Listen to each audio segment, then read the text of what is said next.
Vamos. Palabra. Exactamente, gripe H3N2, un fantasma que preocupa, ¿eh? A ver, abrimos tema, claro. ¿Qué se sabe de la nueva gripe H3N2 que colapsa hospitales en Estados Unidos y Europa, eh? A ver, señores, estamos en comunicación. Dígame cuando puedo recibir a nuestra invitada, antes que nada. Ahí está, si la tenemos lista. Dale, ahí está. Doctora Marta Cohen, ¿cómo le va? Bienvenida, pediatra del Hospital de Niños en Estados Unidos. ¿Cómo te va, Marta? Bienvenida, un placer recibirte. Te saluda todo el equipo acá de Cómo Estamos Hoy. ¿Cómo andás? Gracias. Pero soy patóloga pediátrica en el Hospital de Niños en el Reino Unido, no en Estados Unidos. Perfecto, Reino Unido, perfecto. Bueno, muchas gracias por esta comunicación. ¿Nos contás un poco de este avance? ¿Qué diferencia hay? Primero voy a repreguntarte, si lo podemos diferenciar de lo que fue la pandemia, pasarnos un poco en limpio de esta gripe. Sí, esto no es una pandemia, no va a ser una pandemia, hay que cuidarse, respetarla, vacunarse, sí. Pero te cuento la situación del H3N2. Dale. El virus de la gripe es el virus de la influenza, ese es el nombre científico. Sí. El A y el B son los que generalmente circulan, hay uno C que circula poco, y en este momento es un virus influenza A. También es el H3N2, que es un subtipo, y tiene que ver con la combinación de la hemaglutinina y de la neuraminidasa, que son unas proteínas, por eso se llama H3, de H de hemaglutinina y N de neuraminidasa. Perfecto. Y hay una variante que es la K. Esta variante K es la que está produciendo un alto número de contagios, sí. Y que es el responsable de que el 95% de los casos de la gripe en este momento, de la influenza, sean por el virus de la influenza A, H3N2, subtipo K. Sí. Y produce síntomas que duran 5 o 6 días, durante las cuales la persona es contagiosa desde antes de que comiencen los síntomas hasta 2 días después que termina la gripe, del último episodio, perdón, de fiebre. Sí, y perdóname. Da los mismos síntomas, pero... Dale. Sí. No, te corto para ahí, digo, ¿y cuáles son esos síntomas? Digo, para ir en orden, ¿cuáles serían esos síntomas para determinarlos? Son, o sea, dolor de garganta, temperatura de 38 grados, congestión, pero puede haber diarrea y vómitos, pero también produce un gran cansancio y fatiga y dolor muscular. Esos son los síntomas que está produciendo. Bien. En este momento hay 2.000 pacientes internados en el Reino Unido. Se estima que para antes de Navidad va a haber 8.000. No es de mayor letalidad. Eso te iba a preguntar. Los riesgos, exacto. La gripe puede producir fallecimientos. El año pasado hubo 500. A lo mejor este año hay un poco más. Sí. Pero no va a ser los casos de la pandemia. No es letal, además exacto. Es una enfermedad infecciosa estacional, es decir, que ocurre en el otoño y en el invierno. Por eso en Argentina no es necesidad de preocuparse ahora, no es necesidad de vacunarse ahora, pero sí, cuando llegue el momento del otoño, es importante comenzar las vacunaciones antes. Los gobiernos, el gobierno en este caso de Ciudad de Buenos Aires, las provincias, en Nación, tienen que pensar en comenzar la vacunación con la vacuna de la gripe, pero en vez de en abril o fines de abril, en marzo, ¿no? Porque esto es lo que caracterizó a este pico, que ya sabíamos que venía antes. De hecho, yo me vacuné en el mes de octubre.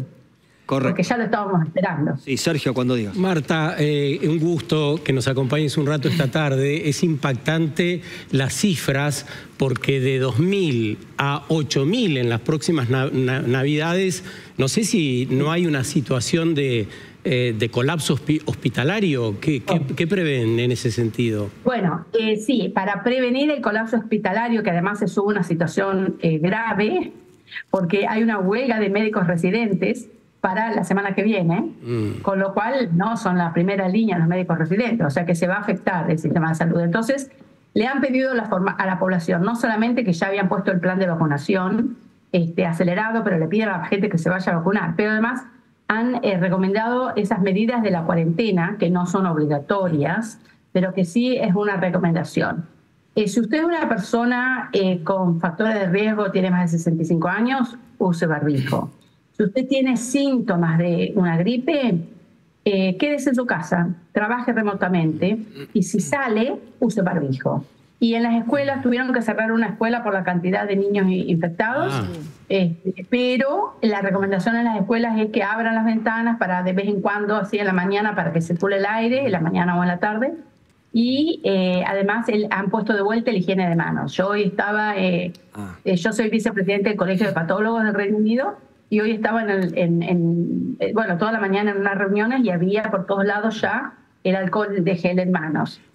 Así que bueno, lo que hemos aprendido de la pandemia, que no es obligatorio, pero es recomendación. Sabrás que en Argentina en particular, pero en buena parte del mundo, hay una gran polémica por el tema de las vacunas, sí o no. Y también sabrás que hay una crisis de reputación en la ciencia, en la justicia, en el periodismo en general. ¿Qué hacer para poder entender esta temática y frente a lo que viene? Nosotros debiéramos vacunarnos en los próximos meses. ¿Qué dirías frente a personas que de verdad creen que no es necesario vacunarse y otras que sí entienden que hay que hacerlo? Pero el cambio de paradigma es tan rotundo después de la pandemia que me parece que hace falta una voz, cierto esclarecimiento sobre esto para poder encauzar inclusive el debate sobre vacunas sí o vacunas no. Sí. La situación de Argentina no es única, pasa en todo el mundo, pasa mucho en Estados Unidos también,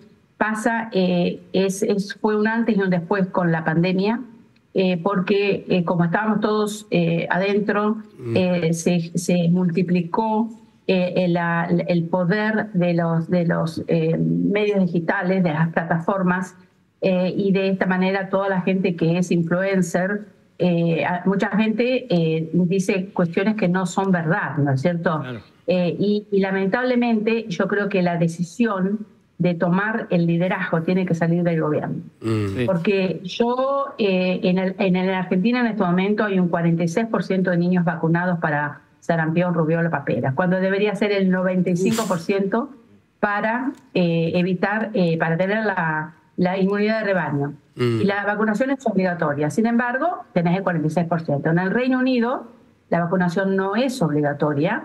Sin embargo, hay más del 92% de niños vacunados. Porque el gobierno tiene el liderazgo. Entonces, invita a vacunar. Van a las casas, van a las escuelas. Te llegan mensajes de texto. Yo me vacuné en octubre y tenía muchas ofertas de vacuna, desde mi médico hasta el hospital donde trabajo, que finalmente me vacuné ahí. Entonces quiere decir que uno entra a la página web del Servicio Nacional de Salud y le explican los beneficios, los síntomas de una enfermedad, le tranquilizan a la población, porque la información hace que la gente pueda tomar una mejor decisión. Por eso hablamos de una decisión informada. Es cuando uno se informa y toma la decisión apropiada. Yo entiendo que hay mucha gente que no quiera vacunarse, está bien, pero lo que no entiendo que gente que no quiera vacunarse porque escucha una información que no es real. Lo que pasó el 27 de noviembre en la Cámara de Diputados fue lamentable. Lamentable ver a una diputada llorando cuando habría un debate científico. Eso no era científico. La persona que se presentó diciendo que tenía imán en el cuerpo imantado, que era una persona con el torso desnudo, que se le caía cuando no podía demostrar que tenía imantación, y después la pseudocientífica del CONICET de Tucumán, que lo trataba de mostrar los imanes. Cuando yo leí la publicación en el diario, el CONICET de Argentina había publicado en una revista científica de alta difusión estos contenidos de las vacunas, yo fui a buscar esta revista. Sí. Y esta revista es una revista que no es científica, es una revista que se llama predatoria. Mira, revistas predatorias que es como los animales, los predadores. Son revistas que salen a cazar gente que puede creer en ellos, pero que en realidad son anticiencia. Son anticiencia. Esto es una revista típicamente antivacuna que está catalogada como predatoria. Entonces, que se presente en el Congreso de la Nación esto, bueno, es lamentable. Marta, yo creo que el gobierno tiene que tomar la iniciativa de guiar a la población, Bien. por el buen camino. Marta, sé que tenemos poco tiempo, pero así lo usamos y te hago preguntas picaditos, los que faltamos, porque dijiste, bueno, marzo, abril, para empezar a vacunarse, como recomendación, hablamos de acá de Argentina. Para Marzo, ahí está, otoño nuestro. Para prevenir, ¿qué nos recomendás desde ahora? Es una forma de decir. Bueno, mira, yo en mi Instagram, que ustedes lo tienen puesto ahí, Sí, subí después muchas entramos. preguntas, yo las voy contestando. Ahí está apareciendo. Por ejemplo, me preguntan, gracias, me preguntan, me voy a Europa o me voy a Estados Unidos en el mes de enero, ¿qué hago? Bueno, dese la vacuna. Si usted tiene más de 50 años o tiene una situación de inmunodepresión, dese la vacuna porque es la misma vacuna. La eficacia es un poco menor, pero ¿qué pasa? La vacuna dura 6 o 7 meses la inmunidad, la vacuna de la gripe, como la del COVID. Entonces, en ese caso, se da la dosis y va tranquilo. Bien. Llévese un barbijo, o sea que si hay, o si usted se enferma, o si usted tiene riesgo, o si hay alguien que le está tosiendo encima, bueno, en un tour, en un museo y demás. Esa es la recomendación. ¿Vacunarse ahora en la Argentina? No. Porque otra de las preguntas que me hacen en mi Instagram es, ahora vamos a recibir muchos turistas de Europa y van a venir gente de acá que vive allá, de Europa, Estados Unidos. ¿Qué hacemos? Claro, si esa persona vuelve con síntomas que se aísla, ¿qué pasa? No, bueno, es que estamos en verano, esta es una enfermedad estacional. Quiere decir que, bueno, a lo mejor puede contagiar a alguien en su familia, pero estamos en la calle, van a la playa, a la piscina, a caminar por el parque, por la calle, se abren las ventanas, o sea, circula el aire. Perfecto. Es decir, bueno, si alguien viene con gripe, por supuesto, que se cuide para cuidar a otros, ¿no? Correcto. Pero en este momento la vacunación de gripe en Argentina empieza generalmente en el mes de abril. Bueno, hay que adelantarlo un mes. Bien. Porque llega esto, va a llegar un mes antes. Ahí está. Como pasó acá. Marina. ¿Qué tal, doctora? Quería consultar acerca de los niños, ¿no? Porque, digamos, esa franja etaria, digamos, están que es tanto como los adultos una franja de riesgo. ¿Algún cuidado en particular con ellos? Bueno, los niños se pueden vacunar desde los 5 años. Son los que la población más susceptible. Lo que pasa es que los niños no se vacunan, a no ser que sea un paciente con cáncer o tengan una inmunodepresión. Pero claro, los niños si se enferman son los menores de 5 años junto con los mayores de 65 y los pacientes con inmunodepresión los que más tienen síntomas más graves y bueno, lamentablemente algunos mueren porque el año pasado acá hubo 500 fallecimientos. Este año se supone que va a haber un poco más. Pero es muy importante tu pregunta porque además a nivel del virus de la influenza, otra cosa que está circulando mucho es el virus sincitial respiratorio. El virus sincitial respiratorio también tiene alta mortalidad en los niños pequeños porque no se los puede vacunar cuando son menores de 1 año y sin embargo son los que más se afectan. Entonces, en ese caso es recomendable que la señora embarazada se vacune alrededor de las 36 semanas de gestación. En 2 semanas hace la inmunidad, la pasa el bebé y si lo amamanta le va a seguir pasando inmunidad. Así que lo que sí se puede hacer es prevenir el virus sincitial respiratorio, que en este momento está circulando mucho también en el Reino Unido. Correcto. Doctora, un placer saludarla. Lola Cordero le habla. Ahí y se está hablando, corregime por favor, si me equivoco, de una supervacuna universal para todo tipo de gripes usando la tecnología del ARN mensajero. ¿Eso es real? ¿Existe? ¿Es solamente una charla entre científicos? No, la tecnología del ARN mensajero es la tecnología del futuro para las vacunas. De hecho, una de las cosas que trajo la pandemia es precisamente el desarrollo de la tecnología del ARN mensajero, en donde se estaba desarrollando para tratamiento de cáncer, y en 10 meses que se tardó en desarrollar las vacunas, con esa nueva tecnología, significó la inversión de 15 años en dinero y en tecnología, porque estaba todo el mundo desesperado para sacar esta vacuna. Entonces, esa tecnología no solamente sirve para nuevas vacunas, así que una vacuna se podría hacer si hay un nuevo virus que sea un riesgo de pandemia en 6 semanas. 6 semanas. Increíble. No 10 meses. Increíble. Sí, y además esa tecnología se está usando también ahora para el cáncer, de acuerdo a la genética de cada cáncer, ¿no? Va a ser un tratamiento personalizado. Ya yo en el momento de la pandemia había leído artículos y se hablaba de que el futuro era una vacuna que combinara el COVID-19 con el virus de la gripe. Sí. Y obviamente la tecnología iba a ser esa. Así que no dudo que los programas de investigación para lograr eso siguen.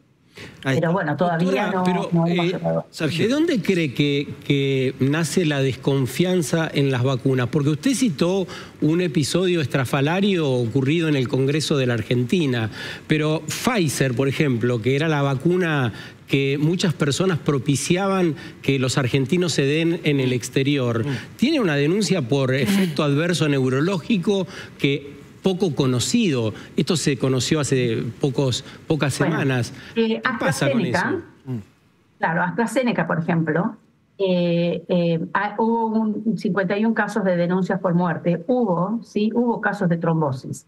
¿Qué pasa? Que el virus, cuando infectaba a la persona, que tenían ciertas características genéticas particulares, porque todos somos el producto de nuestros genes, y por eso uno puede tener diabetes, otro puede tener tiroiditis, otro puede hacer un cáncer, porque es el producto de nuestros genes.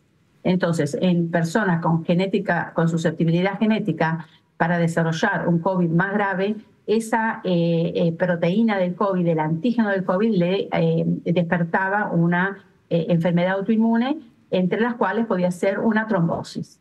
Y las personas se morían, cuando se morían, se siguen falleciendo algunos pacientes con COVID mayores, ¿no? Mayores de 80 años en general, a veces hacen un infarto. Están con COVID y hacen un infarto, porque en realidad es una trombosis de la coronaria, porque el virus activa la cascada de la trombosis.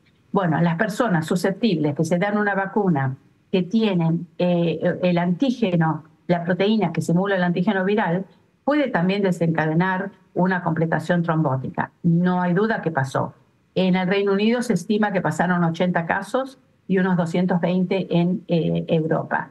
Eso es una complicación de la vacuna, pero es como si fuera una combinación de la reacción de la vacuna en una persona con una susceptibilidad genética especial para ese gen, para esa proteína. Ahora, la vacuna de AstraZeneca es responsable de haber generado esa complicación letal en muchos casos, ya le digo, 84 casos en el Reino Unido y 220, 221 en Europa, pero salvó 3.000 millones de vidas. Es decir, es la relación causa-beneficio. Gracias. Yo recuerdo durante los Juegos Olímpicos de la gente discapacitada, hay un muchacho en Córdoba, si no recuerdo mal, que él es un atleta olímpico que tuvo la poliomielitis. Y tuvo la poliomielitis después de haber tenido la vacuna para la polio. ¿Por qué? Porque es un virus atenuado y en personas que tienen cierta inmunodeficiencia puede producir la enfermedad. Bueno, eso le pasó a él. Gracias. Pero Doctora, ¿cuántas personas que salieron con la vacuna de la polio? Claro. Doctora, gracias por tu tiempo, muy explícita, muy amable y muchas gracias. Y espero, bueno, nos volvemos a contactar. Dale, muchas gracias. Bien, chao, chao. La doctora Marta Cohen nos informó a todos, así que qué interesante, ¿no es cierto? Sí, y a prestar atención y estar prevenidos. 3 temones, hoy. Uy, se me cayó. Señores, momento de, perdón, ¿a quién le ponemos la ficha, Flor?